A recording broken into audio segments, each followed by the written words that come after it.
হ্যাঁ, যেটা বলছিলাম যে থেকে তারা কিন্তু চেষ্টা করছেন, তাদের একেবারে প্রস্তুতি একেবারেই শেষ, এবং তারা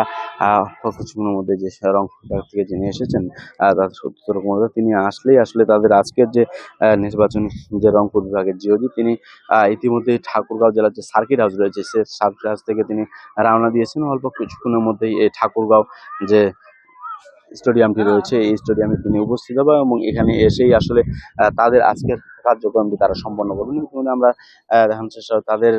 একেবারে তারা শেষ প্রস্তুতি, এবং প্রস্তুতি শেষে তারা কিভাবে কাজগুলো করবেন সেটি কিন্তু তারা নিজেদের মধ্যে আলোচনা করছেন। এবং যেটি আমরা যদি জানাই আপনাদেরকে যে ত্রয়োদশ জাতীয় সংসদ নির্বাচন, এই নির্বাচনটি কিন্তু এবার অনেক গুরুত্বপূর্ণ, এবং যারা এই এলাকার ভোটাররা রয়েছেন তারা কিন্তু সবসময় অপেক্ষায় থাকেন যে আইন শৃঙ্খলা যে বাহিনীগুলো রয়েছে সেই বাহিনী যদি তাদেরকে কঠোর নিরাপত্তার মাধ্যমে তাদেরকে সেই সাহসটি দেয়, তাহলে হয়তো যে ঠাকুরগাঁও জেলার যেসব মানুষরা রয়েছেন সেই মানুষগুলো হয়তো ভোট কেন্দ্রে যাবেন এবং ভোট দেবেন। সেটি কিন্তু যেভাবে সেনাবাহিনী কাজ করছেন সেভাবে সকল সবাই কিন্তু কাজ করছেন আমরা লক্ষ্য করছি।